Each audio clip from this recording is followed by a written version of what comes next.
Алмаз Акчанович, бүгін сізге мен Нарын районына қарашты Дөбөлү айыл аймағын көйгөлөрүн көтөрөйүн деп шештим.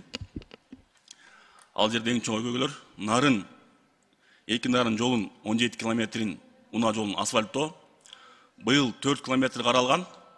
Азыр иш жүрүп жатат. Кечигип калбасын, суу түшөктү бүтүп берсеңиздер болот эле деп сурамакчымын. Ошондой эле калган 13 километрин керектүү жылга киргизип асфальттап берсеңиздер. Ошондой эле Нарын Уруктам унаа жолундагы Капча участкасын ремонттоо, кеңейтүү жана кышкысын үзгүлтүккө учатпоо. Себептинде кышында Кочкор тарап менен Сарыбулак тарап менен эл каттайт, жол жабылып калат. Шуну карап берсеңиздер. Ошондой эле Нарын эки Нарын тарапта Куюшта көпүрө бар. Көпүрөбүздүн эскилиги жетти. Оор жүк ташуу машиналар көмүр ташыган болобу, мал ташыган өтө албайт. Түшкө да калды. Быйыл убактылуу жасап атышат. Эми жылы чоң бир капитальный кылып жасап берсеңиздер.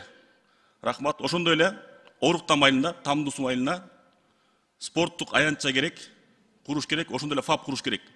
Эки Нарын айылына мектептин курулушу башталыш келе, азыр документтер бүтүп атат. Эртерээк баштап берсеңиздер. Ошондой эле ал жерде жайыт убагында жайыт качып кеткен айдоо жерлери бар. Ошолорду кайтарып берсеңиздер. Ошондой эле Кайыңды айылына бала бакча куруш керек. Ал жерде бала бакча жок. Алыш айылына спорттук аянтча куруш керек. Таза суу системаларын жакшыртуу керек. Жаңыртуу керек. Ошондой эле ФАП куруп бериш керек. Таш Башат айылына жаңы бүткөн спорт комплекс бар. Ошол спорт комплексти райондук спорт школа кылып ачып берсеңиздер. Штаттык бирдиктерин бекитип. Ошондой эле Кеңеш айылына таза суу системасын жаңыртыш керек. Нарындан чыккан аэропортко чейин жолду свет тартыш керек, жарыктандырыш керек. Ошондой эле Дөбөлү айылына таза суу системасын жаңыртыш керек.